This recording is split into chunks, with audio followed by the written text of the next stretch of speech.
Naya Company. You see he's on the right. He is up a game. Emma Handy, 32 on the leaderboard. She is playing Kiki Cord. This is the same build that Hoagland is playing today, so a full set of cards like Nahiri the Harbinger. Yeah, full up on Nahiri. He's got a couple of blue cards. They've moved away from black mana and into some Deceiver Exarch and Glenalandra Archmage. So Naya Company, the deck by Todd Stevens here. This is a deck that he's been playing for a while. He has multiple top 8s with it, and he's really the only person who plays a lot of this deck.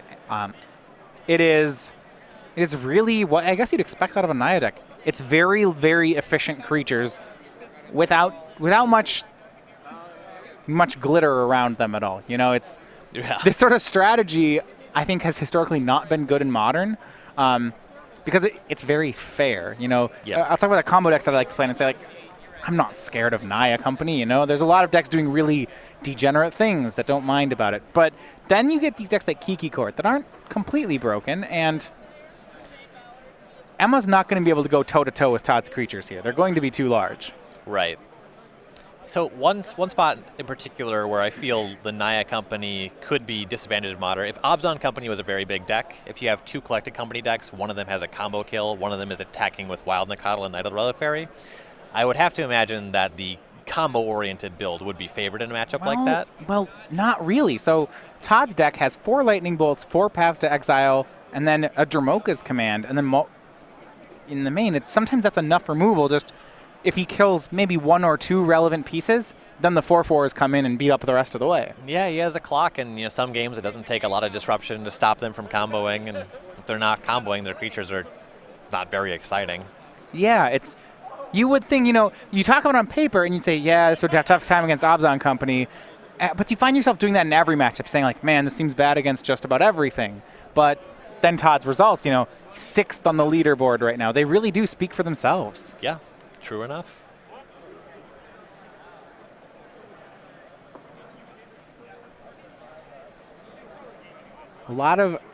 You see this, a lot of big names in Magic.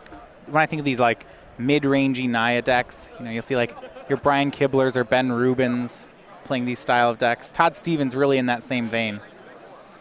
Yeah, in Indianapolis, he was playing the Bantal Eldrazi deck. He had a hand in that, and the decks are somewhat similar. There's big green creatures and a different cast of supporting spells. Yeah, the idea that your turn 1 is for playing Noble Hierarch, and then your deck is, you know what, 4 to 7 mana creatures, 20 or so 3s and 4 drops, and then 10 or so good kill spells.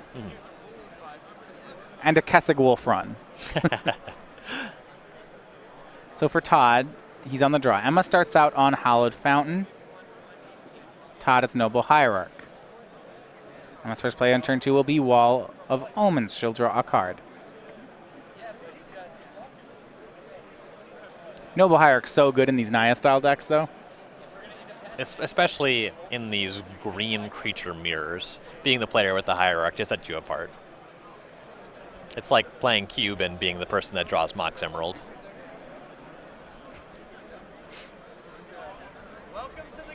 It's my least favorite Mox because it's green, but I still play it because it's a Mox. It's my second least favorite Mox. Pearl's the worst. How did you know? Turn 2, Blood Moon from Todd Stevens. Now, fortunately for Emma, she naturally had her basic forest in play. Yeah. But this is going to hurt. So the deck does have a second basic forest and a plains. There's a mountain, but who cares about that one? So from here, she has yet to present a mana creature. Todd does have a mana creature, so Todd's mana development is going to be a lot easier. Emma played a Spellskite, pass the turn. Todd, of another land and pass of his own, had a Chandra Pyromaster in hand, but I'm thinking he's going for Collected Company. Yeah, I spotted the Chandra. I didn't see the company, but as soon as he passed turn, I figured it must have been there, and here it is. 6 cards from Todd there, Tarmogoyf and Noble Hierarch. Tarmogoyf currently a 1/2. Todd cleverly 2/3. cracked a fetch land before casting Blood Moon. Made sure the land type would be in the graveyard. So Tarmogoyf can exalt up to a 4-5 here, and it'll do just that, putting Emma down to 16. Keep in mind, she can still combo kill Todd through a Blood Moon. Yeah. She's not completely shut out of the game on paper. Perhaps the cards that she has drawn have put her in a particularly precarious situation. The Blood Moon is very good. It's not unbeatable abstractly. Todd will follow up with Chandra and Tarmogoyf, dealing 1 damage to Emma with the Chandra. Go back to her turn. She draws Voice of Resurgence, but with no Birds of Paradise in play, the Blood Moon is shutting her out of the game right now. As Blood Moon is wont to do. Yeah, I've been on the other side of this a couple times. It's Chandra will 0. Todd nets a Wooded Foothills. 1 Tarmogoyf exalts up to 4-5. Yeah, attacking with both wouldn't accomplish anything. You could use Chandra to make it so one of these creatures couldn't block, but then you're only getting in for 2 points. He'll follow up with Knight of the Reliquary and 3rd Tarmogoyf.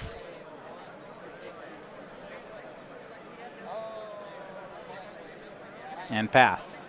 And you see smiles on Emma's side, knowing, well, here's Birds of Paradise. All right.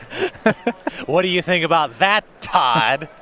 Looks like she's drawn the mana source. Now she needs him to not kill it with Chandra.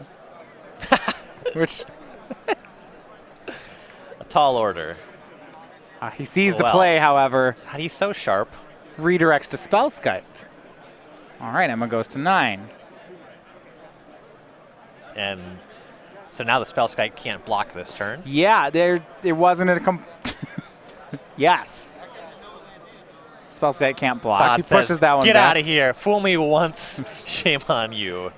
These 2-3 Tarmogoyfs, a trio of Tarmogoyfs, puts Emma down to 3.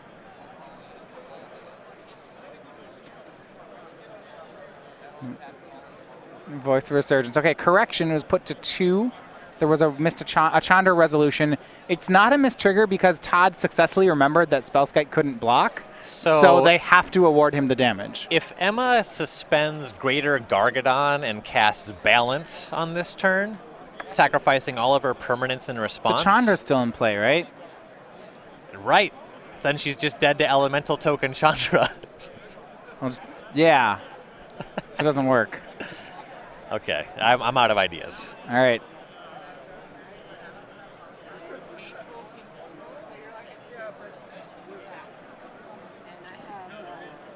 Deceiver Exarch, untapping Birds of Paradise. Maddox and Paul Whitcomb, please report to customer service, please. Birds of Paradise casts Maddox and Paul Wall of Whitcomb, Omens. please report to customer service.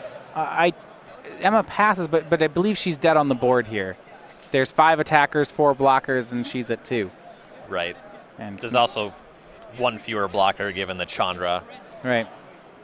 Chandra pluses. One of Emma's creatures can't block. Todd can swing the team. And that will do it. Game and match goes to Todd Stevens. So he is your winner. 2-0, improves to 5-2 on the tournament. For Emma Handy, that will be her 3rd loss. She will drop to 4-3 and will be eliminated from the Open. Yeah, just a real fun way to go out, getting Blood Mooned. Everybody loves that kind of magic. Oh, that's great.